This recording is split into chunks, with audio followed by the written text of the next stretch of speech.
네, 오늘 우리에게 주시는 하나님의 말씀은 사도행전 2장 1절에서부터 13절까지 말씀입니다. 우리 같이 교독하도록 하겠습니다. 오순절 날이 이름에 그들이 다 같이 한 곳에 모였더니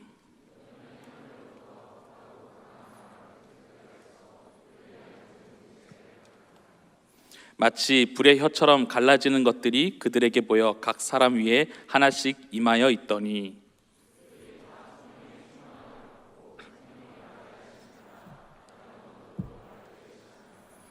그때 경건한 유대인들이 천하 각국으로부터 와서 예루살렘에 머물러 있더니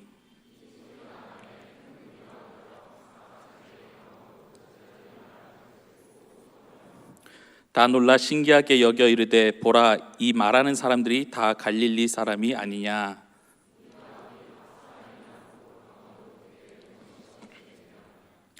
우리는 바데인가 메데인가 엘람인가 또 메소포타미아 유대와 갑바도기아 본도와 아시아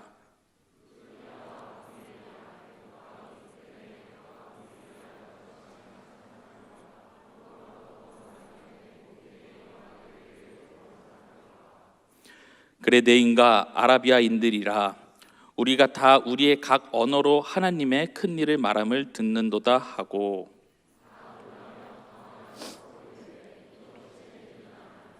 우리 다 같이 읽도록 하겠습니다. 또 어떤 이들은 조롱하여 이르되 그들이 세술에 취하였다 하더라. 아멘.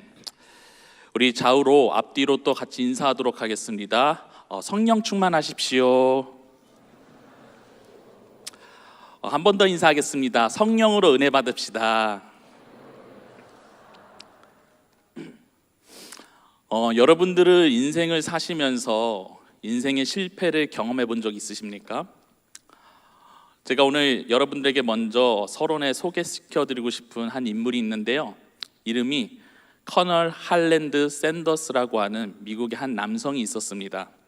근데 이 남성은 6살 때부터 아버지를 여의고 자기 동생들을 일찍이 이제 자기가 챙겨야 되기 때문에 막노동과 각종 유람선, 주유소일 그 일을 가릴 것 하나 없이 그렇게 어려서부터 생계를 책임지는 어린 소년 가장으로 이렇게 살아왔습니다. 그가 자기 동생들을 위해서 이렇게 요리도 해주고 밥도 해주다 보니까 요리 실력이 늘어서 내가 이제 음식점을 한번 차려봐야겠다 해가지고 그가 40세 때 음식점을 차렸습니다. 근데 그 요리 실력이 사람들에게도 굉장히 평가가 좋았나 봐요. 그래서 그 요리 실력, 자기의 주특기였던 그 닭튀김 요리를 접목을 해가지고 음식점을 냈는데 안타깝게도 잘 되는 듯 보였지만은 화재로 인해서 그 가게가 모두 불타버린 겁니다. 그리고 하나를 더 빚을 내서 창업을 했는데 그 가게도 앞에 고속도로가 다른 지역의 길이 나다 보니까는 사람들의 발길이 뚝 끊겨가지고 두 번째 가게도 그렇게 망하게 된 것입니다. 어린 시절부터 그렇게 어렵게 힘들게 살았던 이 할랜드 샌더스라고 하는 이 남자가 결국에는 나이를 들고 이렇게 먹다 보니까 65세가 되었습니다. 우리 나이로 사실은 65세라고 하면은 뭔가 새로운 것을 다시 시작하기에 굉장히 어렵고 뭔가 도전한다는 것은 어려운 나이에 위치하고 있죠. 근데 이 할랜드 샌더스가 이 65세 때 자기가 갖고 이제 돈도 없다 보니까 빚을 내서 이제 창업을 하다 다 실패를 했다 보니까는 사회 보장금으로 받았던 그 105불을 가지고 트럭을 사가지고 트럭을 갖고 전국을 돌아다니면서 미국 전역을 돌아다니면서 자신이 일평생 해왔던 레시피, 닭튀김 레시피를 그 식당 주인들한테 파는 거예요. 그래서 그 닭튀김 레시피를 팔면은 로열티를 자기가 받는 건데 그냥 무명의 한 65세 노인이 만든 그 레시피 요리를 살려고 하는 사람이 당연히 아무도 없었겠죠.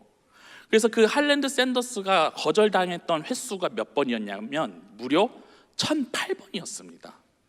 1008번 거절당할 동안 그 사람은 포기하지 않고 끊임없이 자기 레시피를 살 사람을 그렇게 찾아다녔다라는 거예요. 근데 놀라운 것은 그가 결코 포기하지 않았는데 1009번째에 그 샌더스의 레시피를 산 사람이 나왔습니다.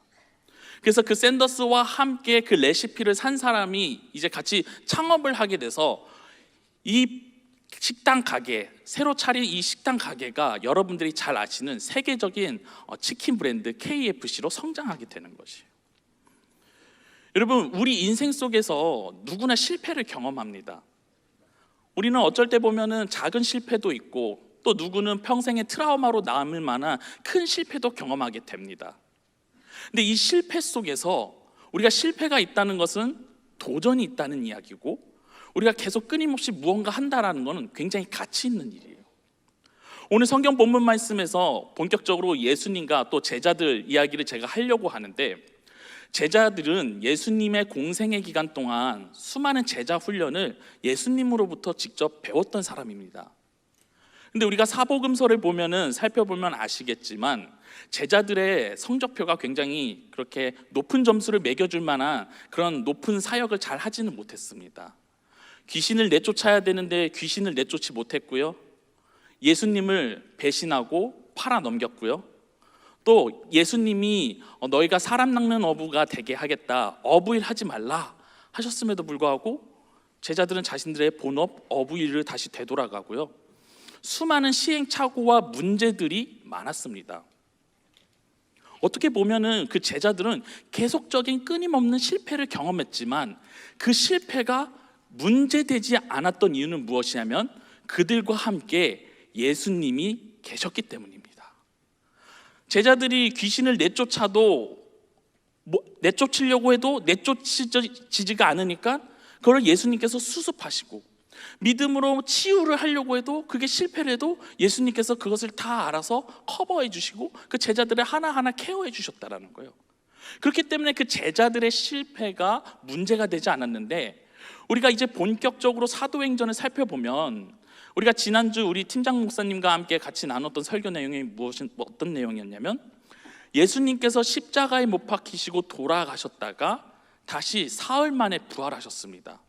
그래서 그 부활하신 예수님이 친히 제자들에게 나타나셨고, 40일 동안 하나님 나라의 일을 예수님의 제자들과 마리아 그리고 예수님과 관계된 사람들에게 자신의 그 살아난 부활하신 것을 보여주셨다라는 거예요.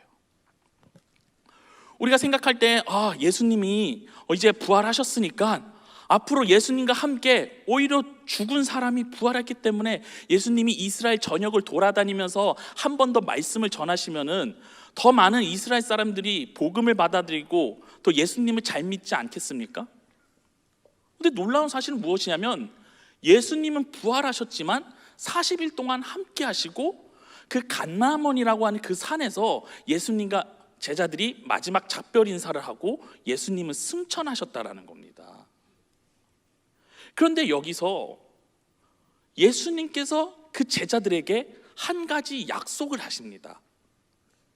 그 약속이 어떤 약속이냐면, 너희가 예루살렘을 떠나지 말고 아버지께서 보내실 성령 세례를 받아라 라고 하는 당부와 권면이셨습니다.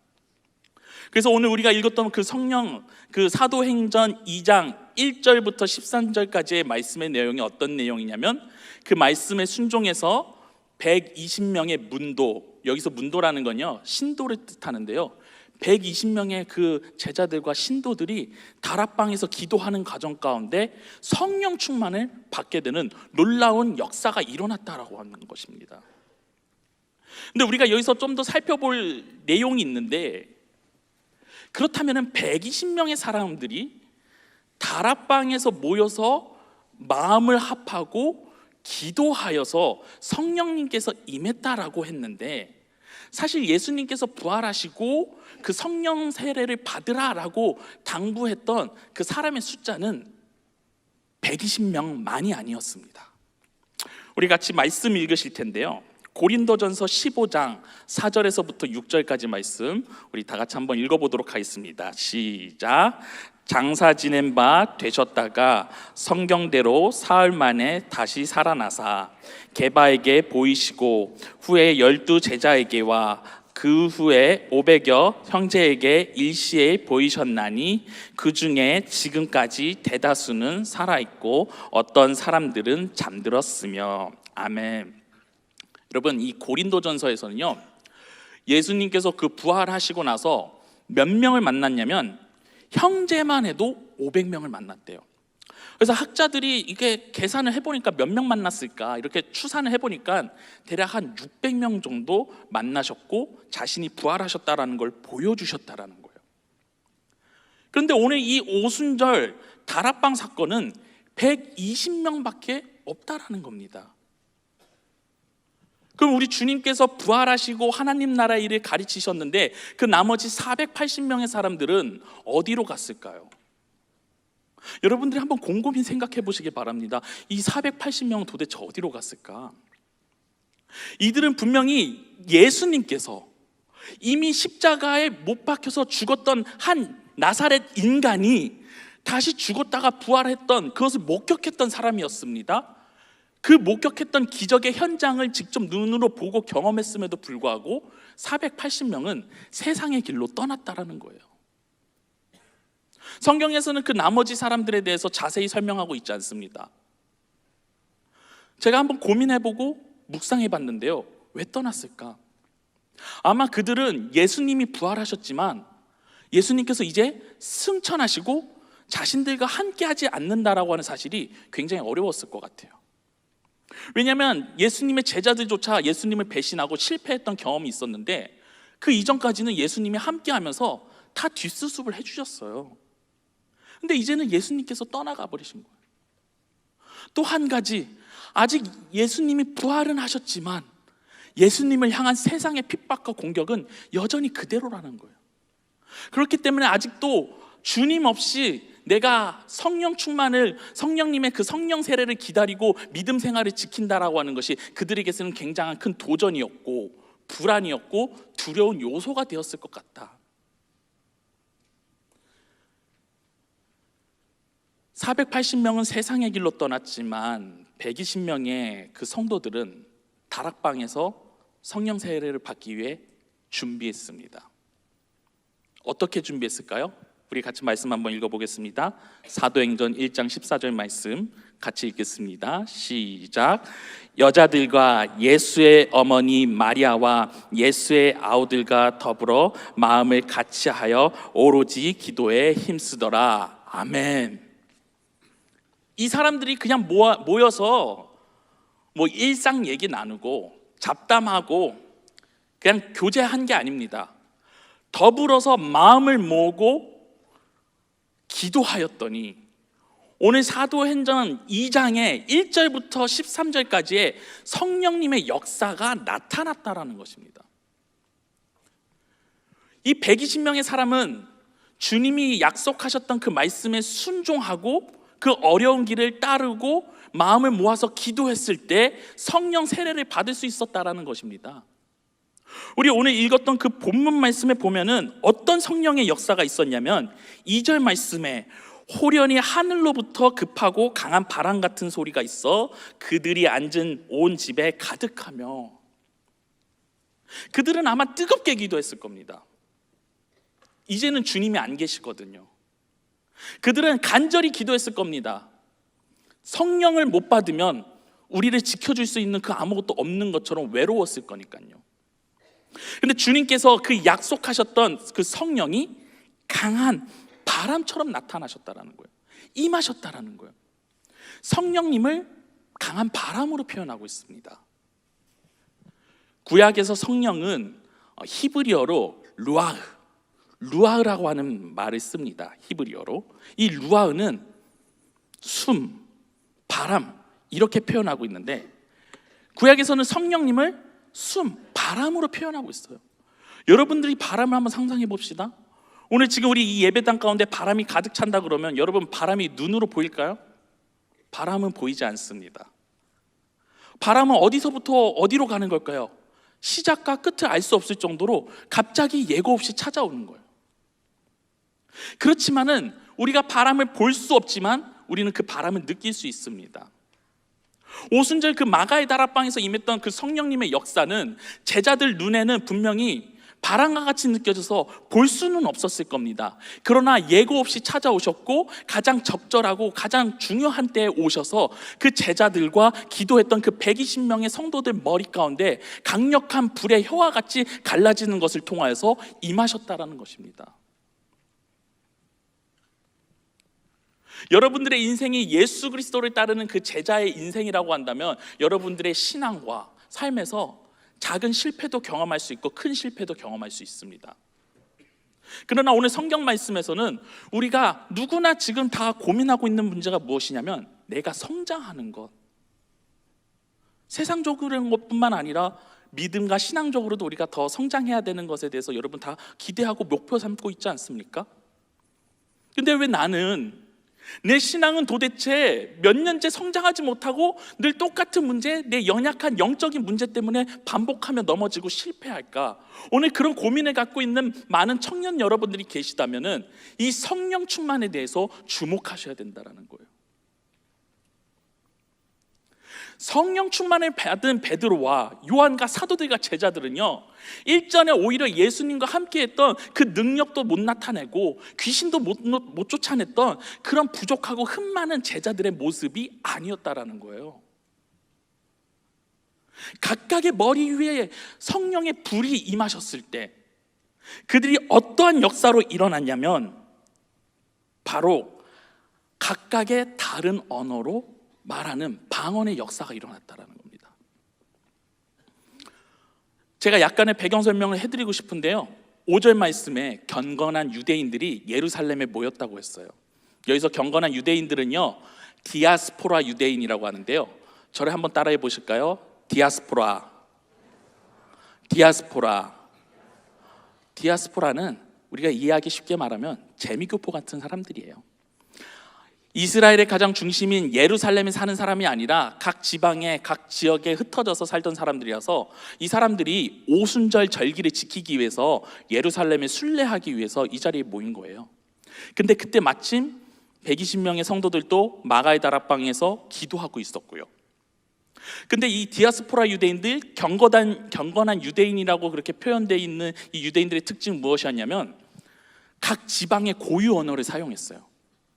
그래서 16개 언어를 사용하는 사람들이었어요. 한 사람이 16개의 언어를 사용했다는 게 아니라 각 지방에 있는 사람들이 모이다 보니까 그 사람들의 그 지방의 언어를 계산해 보니까 16개 언어를 사용했대요. 근데 성령 충만에 맞는 그 제자들이 한 번도 배워보지 않았던 다른 지역의 그 고유 언어를 말하기 시작함으로써 그 주변에 순례하러 오순절 절기를 지키러 왔던 그 경건한 유대인들, 디아스포라 유대인들이 그 모습을 보고 깜짝 놀랐다라는 거예요. 야, 저 사람들 어떤 무리냐? 도대체 어떻게 갈릴리 사람들이 각 지역 우리가 하는 말을 어떻게 할 수 있는 거냐? 하면서 깜짝 놀란 거예요. 주님께서는, 성령님께서 임하시는 역사의 방식은요, 우리의 상식과 차원을 뛰어넘습니다. 근데 하나님께서 오늘 이 오순절날 성령님이 임하셨던 결정적인 이유는 무엇이었냐면 아직 복음을 받아들이지 못하고 예수 그리스도를 믿지 못하는 수많은 디아스포라 유대인들에게 복음을 전하시기 위해서, 전파시키기 위하셔서 그 제자들 가운데 임하시고 그들 가운데 한 번도 배워보지 못했던 다른 언어들을 사용하게끔 방언을 주셔서 그들에게 복음을 전하게끔 하셨다는 겁니다. 우리 인생의 가장 중요한 목적과 목표들은 내 개인의 문제가 해결되고 주님 앞에 잘 나가고 주님 앞에 내 기도 제목이 응답되는 차원을 이제는 뛰어넘으셔야 됩니다. 우리 사랑의 교회 청년 여러분들은 이제는 복음을 위해서 예수 그리스도의 부활을 증언하는 예수 그리스도의 참된 성숙한 제자로 나아가셔야 된다는 거예요. 그때 성령님께서 임하신다라는 거예요. 우리 같이 말씀 한 번 더 읽겠습니다. 사도행전 2장 11절에서 13절까지 말씀, 우리 다 같이 읽겠습니다. 시작. 그레데인과 아라비아인들이라 우리가 다 우리의 각 언어로 하나님의 큰 일을 말함을 듣는도다 하고 다 놀라며 당황하여 서로 이르되 이 어찌 된 일이냐 하며 또 어떤 이들은 조롱하여 이르되 그들이 새 술에 취하였다 하더라. 아멘. 하나님의 큰 일을 말했다고 나오고 있습니다. 여기서의 하나님의 큰 일은요, 예수 그리스도가 죽으셨다가 부활했다라고 하는 일들을 각각의 다른 언어를 통해서 말하고 있다라는 거예요. 근데 어떤 이들은, 그 모습을 본 사람들은 반응이 두 가지로 나뉩니다. 야, 저 사람들 술 취했다. 저 사람들이 미친 거 아니야? 조롱하고 비아냥거렸다라는 거예요. 또 어떤 사람들은 야, 저게 무슨 일일까 하며 놀랐다는 겁니다. 오늘날 우리 현대사회 속에서 예수님을 강하게 전하고 우리 주변에 있는 이웃과 직장과 다른 사람들한테 복음을 전하고 내가 기독교인이라고 하는 마치 이 종교적인 색채를 더 강하게 드러내면 드러낼수록 극성 맞은 사람, 배타주의자, 유난 떠는 사람, 그런 분위기가 우리 안에는 있지 않습니까? 그러다 보니까 굉장히 나이스하고 젠틀한 신앙을 갖기 위해서 적당히 나만의 선을 그어놓고 예수님인 걸 내가 혼자서 내 신앙으로는 예수님을 잘 믿고 있지만 다른 누군가에게 복음을 전하고 예수님을 증언하는 일에 있어서는 굉장히 소극적인 태도로 살아가는 게 사실 우리 대한민국, 우리 잘못된 그런 마음을 갖고 있는 또 청년들이 있지는 않습니까? 진짜 그리스도인은요, 세상이 우리를 어떻게 규정하고 우리를 어떻게 평가한다고 할지라도 우리는 흔들림 없이 복음을 전하고 복음의 능력을 나타내는 사람입니다. 오늘 여러분들에게 이 복음의 메시지를 전한다는 사실 자체가 여러분들에게 부담감을 드리는 것 같다라는 생각도 들어요. 그러나 성경은 바를 말하고 있습니다. 여러분, 예수 그리스도를 전해야 한다. 복음을 너희가 증언해야 한다. 그게 사실은 이 자리에 나와서 우리가 매일 예배드리고 기도하는 가장 기본적인 근본적인 이유라는 것입니다. 우리가 복음을 전하는 일에 있어서 우리의 가정과 또 가족과 친구들에게 예수님을 증언하고 복음도 증언해야 되는 게 맞는데, 저는 마지막으로 이 한 가지 묵상한 거를 나누고 설교를 마무리하고 싶은데요, GBS에 대해서 한번 얘기를 하고 싶습니다. 우리 이 GBS는 정말 다양한, 우리가 새롭게 이제 텀이 시작이 되었죠. 그 GBS에는 다양한 구성원들, 조원들이 옵니다. 근데 오늘 그 오순절 사건에서 보면은 다른 언어를 그 제자들 가운데 성령 충만으로 다른 언어를 주셨고, 그 언어를 통해서 알아들을 수 없는 다른 지방의 사람들에게 알아들을 수 있는 언어로 복음을 증언하게끔 그렇게 말씀하지 않았습니까? 저는 우리 GBS에서도 그런 역사가 일어나야 된다고 생각합니다. 내가 뭐 한국말을 하냐 외국어를 하냐 그 차원이 아니라 우리의 그 GBS 가운데 다양한 삶의 배경, 문화, 가치, 다양한 사상, 다양한 삶의 가정들, 뭐 그런 다양한 사람들의 모습들의 요소를 가진 사람들이 모여서 같이 말씀을 나누고 기도하는 시간입니다. 근데 우리가 언어는 통하지만 내가 이 GBS에 딱 이번에 보니까 야, 이 사람은 내가 진짜 품어줄 수 없을 것 같아. 내가 딱 보니까 얘는 답이 없다. 아, 이번 GBS 망했다. 야, 이번 GBS 포기해야겠다. 나 다음 주에 안 나와야겠다. 이런 마음도 솔직히 들 때가 있습니다. 제가 오늘 여러분들과 함께 이따가 기도할 제목은 무엇이냐면, 주님, 우리의 문화적 배경도 환경도 언어도 다르지만 생각과 가치관과 살아온 일생도 다르지만 우리가 마음을 하나로 합하고 기도하는 성령 충만의 역사가 일어나길 주님의 이름으로 축복합니다. GBS가 성령 충만해야 돼요. 오늘 이 말씀 이후에 여러분들이 나누는 이 GBS 시간은 마가의 다락방과 같이 성령 충만한 다락방 소그룹이 되셔야 됩니다. 이 GBS를 통하여서 내 개인의 어떤 프라이버시, 남에게 이것 정도는 나눌 수가 없을 것 같은 나의 비밀한 이야기도 현실적으로 나누지 못할 것 같은데 하는 그런 어떤 내 안에 있는 제한된 것도 이제는 그 상대방을 향해서 오픈하고 나누고 성령님께 의지하면서 우리가 같이 은혜가 되고 성령 충만한 GBS가 되어야 한다는 것입니다. 근데 이게 되기 위해서는 앞서 말했던 말씀이 우리에게 너무 중요해요. 한 번 더 읽겠습니다. 사도행전 1장 14절 말씀 한 번만 더 띄워주세요. 사도행전 1장 14절 말씀 우리 다 같이 읽겠습니다. 시작. 여자들과 예수의 어머니 마리아와 예수의 아우들과 더불어 마음을 같이하여 오로지 기도에 힘쓰더라. 아멘. 우리 GBS가 잡담하고 사회적 이야기하고 가십거리 얘기하고 일상 얘기한다 그래서 성령님이 임하시는 것이 아닙니다. 우리 GBS와 일상 가운데 소그룹 모임 가운데 말씀을 붙들고 더불어 합하여서 기도할 때 성령님께서 임하시는 겁니다. 오늘 여러분들의 GBS와 또 모임의 시간이 성령 충만한 역사가 되기를 간절히 바라는데, 말씀과 기도로 승리하시고 성령 충만 받으시길 주님의 이름으로 축복합니다. 성령 충만하면 어떠한 일이 일어납니까? 17절 말씀, 2장 17절 말씀 한번 띄워주세요. 다 같이 읽겠습니다. 시작. 하나님이 말씀하시기를 말세에 내가 내 영을 모든 육체에 부어주리니 너희의 자녀들은 예언할 것이요 너희의 젊은이들은 환상을 보고 너희의 늙은이들은 꿈을 꾸리라. 아멘.